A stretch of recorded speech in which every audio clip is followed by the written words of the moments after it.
All right, everybody, today is the day. You've heard that song before, right? The new movie, I Can Only Imagine, hits theaters today. Filmed entirely here in Oklahoma, pretty cool. The faith-based film is named after the song, the Mercy Me song, that tells of how lead singer Bart Millard found faith at a young age, used music as an escape from a troubled home life, and followed his dream. Among those helping to tell his story, Dennis Quaid, Cloris Leachman, Trace Adkins, some big names here, and a big name here in Oklahoma for us, attorney Noble McIntyre. Hello, Noble. How are you today? I'm good. So you've actually seen I Can Only Imagine, I have. Right? They had a showing for businessmen in Oklahoma in February, and what they were hoping to do was to get Christian businessmen involved to help promote the movie by sponsoring or buying out a movie theater. Okay. So they released the movie today, 3/16, John 3/16, so that's why it's being released today.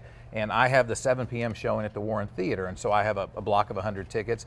If folks have been watching TV, especially on your station where I run a lot of commercials, I've actually been running the trailer for I Can Only Imagine for the last few weeks and will through the end of the month. That was part of my gift to the movie folks. And so, yeah, we're sponsoring it and we're excited about it. It is a fantastic movie. I was gonna. You were telling me it's right up there. You've seen other faith-based films, right? Facing the Giants and things like that, and this fits right along. And this song was such a huge song. It started out just on the Christian networks and stations, but it crossed over and it hit the top 40 on the pop stations. It hit the country stations, and it just became a huge song. And so now here they come along and they make the movie, and it's just a story of redemption. Bart's father was very abusive when he was young. His father raised him from the age of 3, and his father wasn't a Christian until later in life. And it just talks about the story about this abusive father that basically drove his son away, and then how he found Christ and Bart came back. Do you think it will resonate with people who might be like, oh, I don't want to see a faith-based film? Do you think it has that appeal? I do, because probably Dennis Quaid. He's such a huge actor. He's been in so many different movies. This isn't some go and feel good story just because it's a Christian base and you're not a Christian. I think there's a story of redemption that everybody can get out of this movie, and everybody applies the song to themselves. For instance, just myself, I'm 48 years old.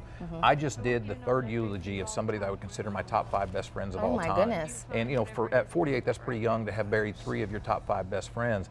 And the song I Can Only Imagine talks about what are they seeing right now. We all say when somebody that dies or close to us that, especially if they were suffering, they wouldn't want to come back right now. They're in a better place. And we all say, yeah, that's okay.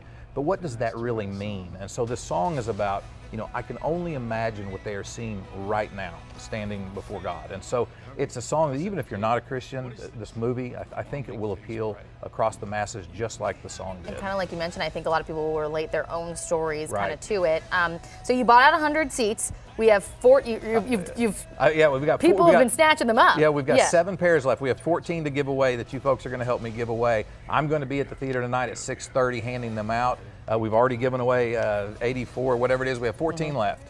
14 tickets left, everybody. We're going to take this now. Here is the number to call. 7 pairs of tickets will be given away right now. Call this number, 405-478-0942. Again, 405-478-0942. Call our station. We kind of have some mock tickets here that we're going to coordinate. You can either come here and get these, but you're going to have to get your tickets from Noble tonight at the Moore Warren for the 7 p.m. showing, and you're going to be there at 6:30. I feel like I'm worth meeting anyway. There you just go. Come on out and meet me. He spends far too much time on our station, so you guys need to meet this guy too. But thank you so much for getting involved in everything that you do.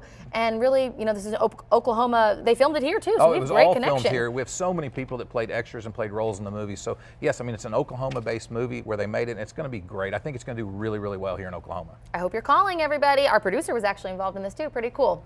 And like we said, we want to give you the chance to do that and call that number. We'll put it on our Facebook page too, and I'll put it on Twitter and stuff in case you missed it. I think